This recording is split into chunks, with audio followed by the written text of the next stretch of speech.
శ్రీ నారా చంద్రబాబు నాయుడు గారు ముఖ్యమంత్రి అయ్యాక స్వర్ణాంధ్ర 2047ని తీసుకొని వచ్చారు. మనందరికీ తెలిసిన విషయమే. అందులో భాగంగా P4 మోడల్ను ప్రైవేట్ పబ్లిక్ పీపుల్స్ పార్టిసిపేషన్ అని చెప్పేసి రేపు 2024లో మనము రాష్ట్రాన్ని భారతదేశంలోనే మొదటి స్థానంలో నిలబెట్టాలంటే మన యొక్క యువత ప్రపంచ నలుదిక్కుల ఒక మంచి స్థానంలో మొదటి స్థానంలో ఉండాలంటే మన రాష్ట్ర అభివృద్ధి కోసం ఒక ప్రణాళిక 2047 స్వర్ణాంధ్ర.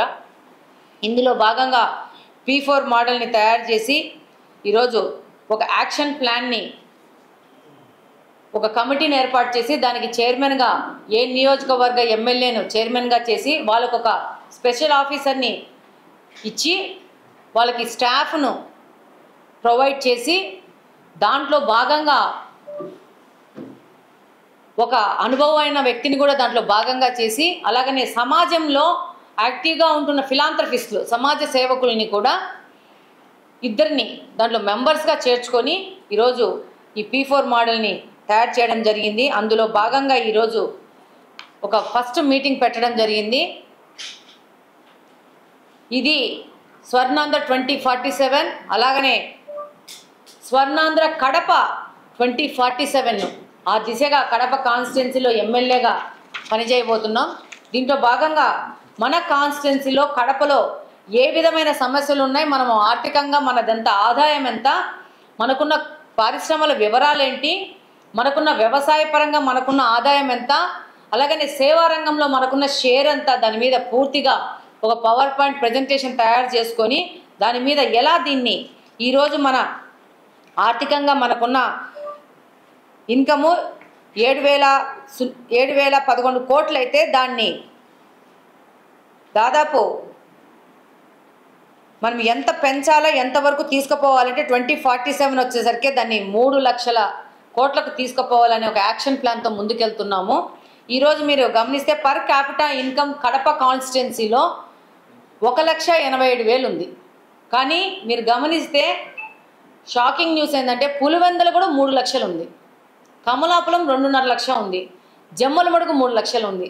ఈరోజు కడప కాన్స్టిట్యున్సీ యొక్క పర్ క్యాపిటా ఇన్కము 1,87,000 ఉంది, అంటే చాలా తక్కువగా ఉంది. దీనికి కారణం ఏంటంటే మన ప్రాంతం చిన్న విస్తీర్ణంలో ఉండడం కారణము. మనకు ఏదైనా జిల్లాలో కానీ పరిశ్రమలు ఉంటే జనరల్గా క్యాపిటల్ చుట్టుపక్కల ఉంటాయి, అంటే హెడ్ క్వార్టర్స్ చుట్టుపక్కల ఉంటాయి. కానీ మనకు కడప ఒక విపరీతమైన పరిస్థితులు ఏముందంటే జమ్మలమడుగులో పరిశ్రమలు ఉన్నాయి, కోడూరులో పరిశ్రమలు ఉన్నాయి, కమలాపురంలో పరిశ్రమలు ఉన్నాయి. కానీ కడప కాన్స్టిట్యున్సీ వరకు వచ్చేసరికి మనకు పరిశ్రమల సంఖ్య కూడా తక్కువైపోయింది. ప్లస్ సామాజిక పరంగా కూడా చూస్తే ఎప్పుడో ఏర్పడిపోయింది, కానీ కొన్ని రాజకీయ కారణాల దృష్ట్యా అయితే అభివృద్ధి అనేది శూన్యంగా ఉంది. ఎక్కువ జనసాంద్రత ఒకటే స్థలంలో ఉండడము, ఏరియా తక్కువ ఉండడము, వ్యవసాయంగా మనం ఆధారపడలేము. వ్యవసాయం లేదని చెప్తే ఇండస్ట్రీస్ అన్నా బాగా వచ్చాయంటే అది పరిస్థితి లేదు. చదువుకున్న వాళ్ళు తక్కువగా ఉన్నారు. ఇవన్నీ ఒక కారణము. ఈ యొక్క కడపను ఒకటే పార్టీ కబ్జా చేసుకొని అభివృద్ధి లేకుండా చేయకపోవడం అనేది ఇంకో కారణం.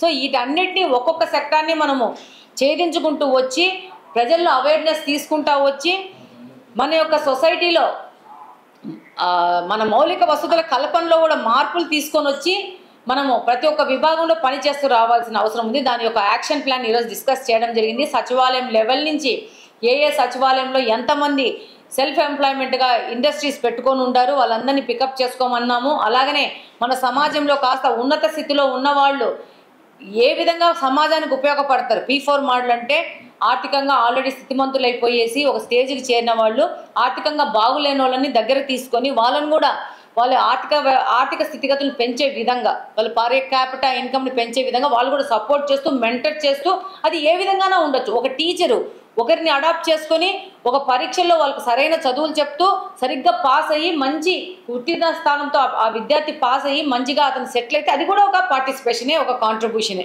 అంటే కాంట్రిబ్యూషన్ పరపతి విధాలుగా ఉంటుంది.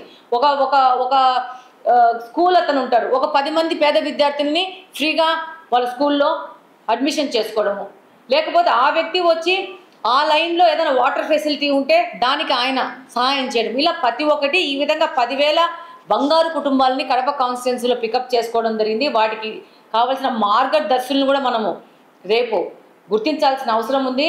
కాబట్టి రేపు రాబో కాలంలో ఈ మార్గదర్శులను గుర్తించుకోవడానికి ఇంట్రెస్ట్ ఉండి సమాజ శ్రేయస్సు కోసం పనిచేసే వాళ్ళ కోసము అనేక పర్యాయాలు అనుభవజ్ఞులైన సమాజంలో ఉన్నత స్థాయిలో ఉన్న చదువుకున్న వాళ్ళు, డాక్టర్లు, ఇంజనీర్లు, ఇండస్ట్రీస్ట్, ఎడ్యుకేషన్ దాంట్లో స్కూళ్ళు పెట్టుకున్న స్కూల్స్ యొక్క యజమానులు కానీ, కాలేజ్ యొక్క యజమానులు కానీ ప్రతి ఒక్కరిని పిలుచుకొని వాళ్ళతో ఒక మీటింగులు పెట్టుకొని ఏ విధంగా మన కడపను ముందుకు తీసుకుపోవాలా, అలాగనే ఒక బుగ్గొంకని మనం ఒక మోడల్ క్లీనింగ్ ప్రోగ్రాంలో మనం చూపించాం. ఈరోజు సక్సెస్ అయినాం. ఏ విధంగా ఫండ్స్ తీసుకొని వచ్చాము, కలెక్టర్ గారి దగ్గర నుంచి స్పెషల్ ఫండ్స్ తీసుకొని వచ్చాం. ఆ విధంగానే రేపు కేసీ కెనాల్ కూడా మనము ప్రక్షాళన చేయాల్సిన అవసరం ఉంది.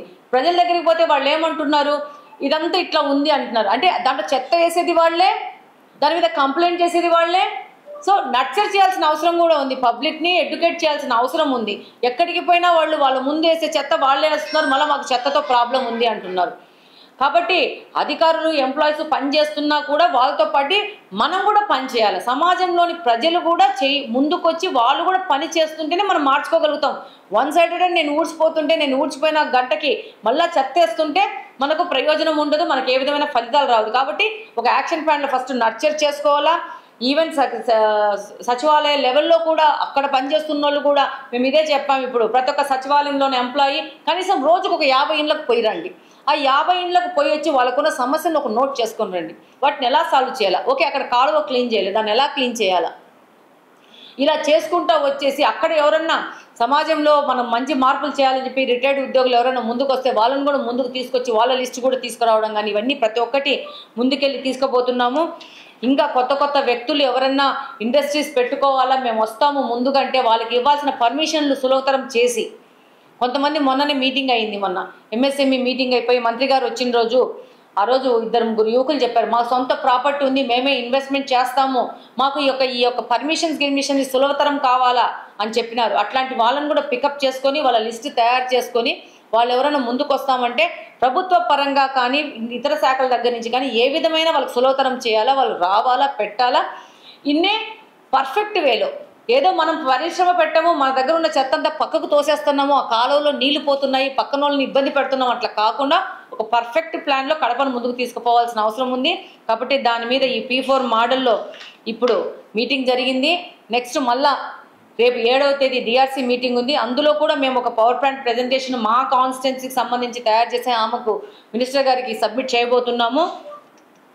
అలాగనే కడపలోకి భాగంగా ఫస్ట్ మనం ఇన్ఫ్రాస్ట్రక్చర్ని ఇంప్రూవ్ చేసుకోవాల్సిన అవసరం ఉంది. ఏదైనా ఒక నగరం కానీ ఒక ప్రాంతం కానీ అభివృద్ధి చేయాలంటే ఫస్ట్ ఇన్ఫ్రాస్ట్రక్చర్ డెవలప్ కావాలా.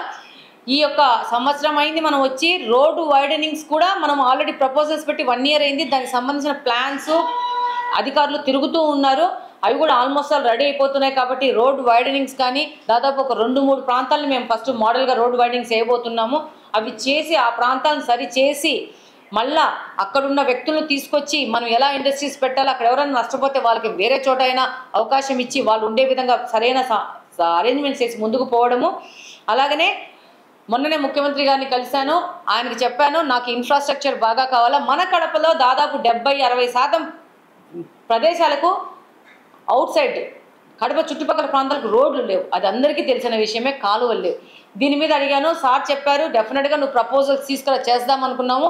ఈ యొక్క P4లోనే భాగంగానే దీన్ని కూడా ముందుకు తీసుకెళ్ళేసి శివారు ప్రాంతాలంతా ఒక పర్ఫెక్ట్ ప్లాన్లో, అంటే ఈరోజు చేసినట్టు కార్పొరేషన్ క్వాలిటీలో కాకుండా ఇంకా బెటర్ క్వాలిటీలో రోడ్స్ వేసి ఫ్యూచర్లో ప్రాబ్లం లేకుండా, ఏదో ఒకసారి రోడ్ వేసామంటే అది 50-60 సంవత్సరాలు నిలబడే విధంగా మనం ముందుకు పోవాలని ఆలోచనలో ముందుకు పోతా ఉన్నాము.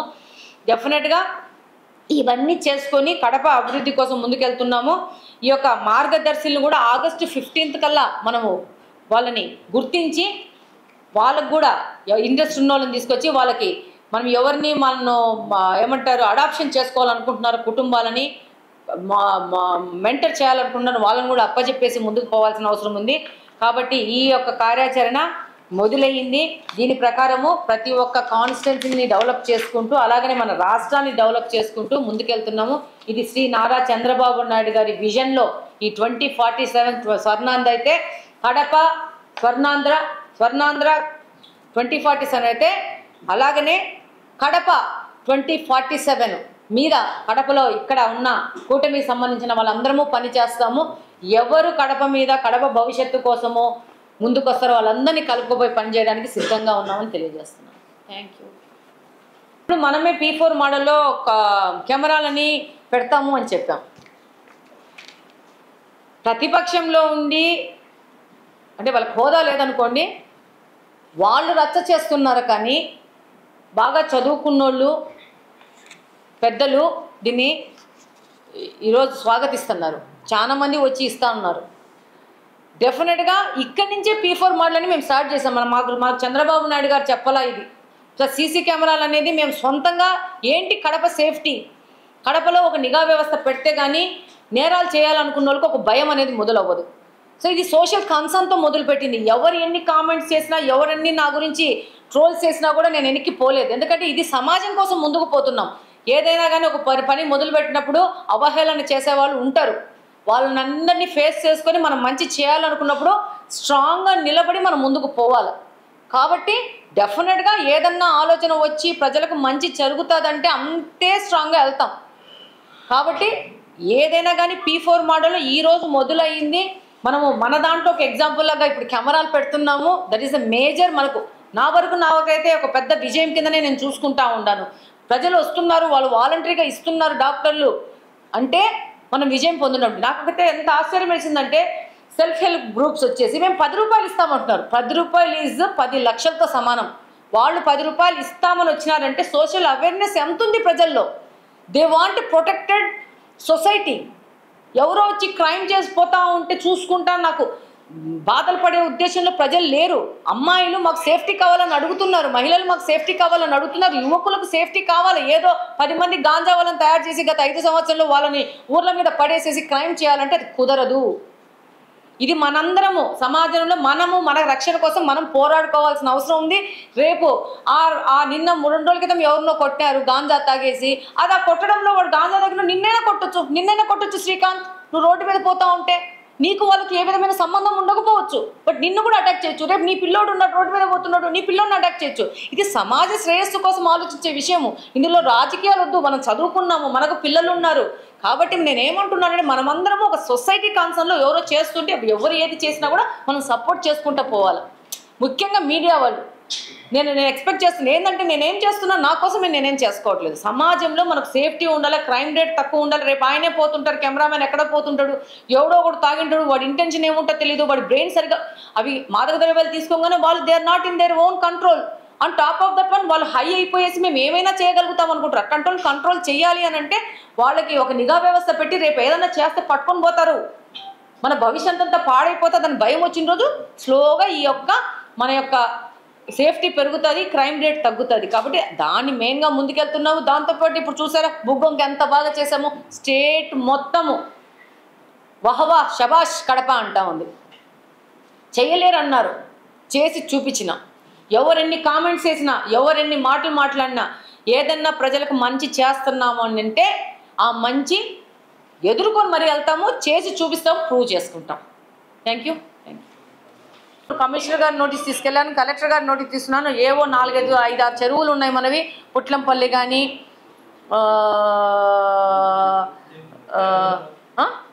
దేవుని కడప చెరువు ఎవరు కబ్జా చేయలేరన్నా. భగవంతుడు కూడా వాళ్ళకి హెల్ప్ చేసినా కూడా కబ్జా చేయలేరు. ఇవన్నీ పొలిటికల్ డ్రామాలు ఆడనికి చేసేటివి ఏంటంటే పుట్లంపల్లి చెరువు, బుడ్డాయిపల్లి చెరువు ఇట్లాంటివి చేస్తారు. అక్కడ ఏంటంటే ఆ చుట్టుపక్కల అవకాశం ఉంది. దేవుని కడప చెరువు ఈ ప్రపంచంలో ఎవరు కబ్జా చేయలేడు. దానికి నేను గ్యారెంటీ ఇస్తాను సంతకం పెట్టి. ఓకే, అక్కడ చాలా మంది ప్రజలు ఉన్నారు, ఎవరు ఒప్పుకోరు. ఏం సమాజంలో దాడులు చేస్తామంటే ఒప్పుకుంటారా? కాదు. ఈ చెరువుల్ని నేను చెప్పాను, కలెక్టర్ గారికి చెప్పాను, ఫెన్సింగ్ వేసేసేయండి. ఆ కబ్జా చేసేవాళ్ళు పెద్ద వాళ్ళు కబ్జా చేస్తున్నారు, చిన్నోళ్ళు కూడా ఒక దేవుని బొమ్మ పెడతారు. ఎక్కడి నుంచి మొదలవుతుందంటే ఫస్ట్ దేవుని బొమ్మ పెడతారు. ఎన్ని మనము తగ్గించాలా. ఇప్పుడే నిన్న మనకు మన తొలి అడుగు సుపరిపాలన తొలి అడుగులో పోయినాను. ఒక చోట మన కార్పొరేషన్ స్థలం చూసుకున్నాము.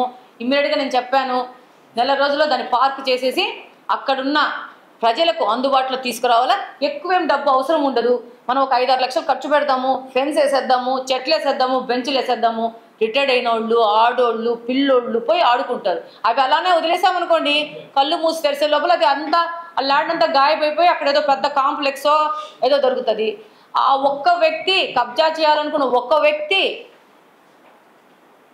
నచ్చదేమో, కానీ ఆ చుట్టుపక్కల ఉన్న 200-300 కుటుంబాలు హర్షిస్తాయి. ఓకే, అది ఆ స్థలం వాళ్ళది కాదు కాబట్టి డెఫినెట్గా దాన్ని ప్రొటెక్ట్ చేయాలా, మనం అందరం కలిసి ప్రొటెక్ట్ చేయాలి. ఇది నా ఒక్క డ్యూటీనే కాదు, మీ అందరూ డ్యూటీ.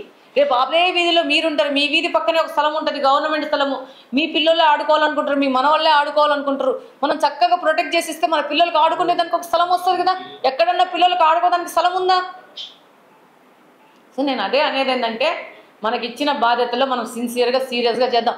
ఎవరేం మాట్లాడుకుంటారో మాట్లాడుకొని వాళ్ళ మాటలు మనల్ని నిర్ణయం చేయవు. నా మనసు లోపల నా నిజాయితీ నన్ను నిర్ణయం చేస్తాను.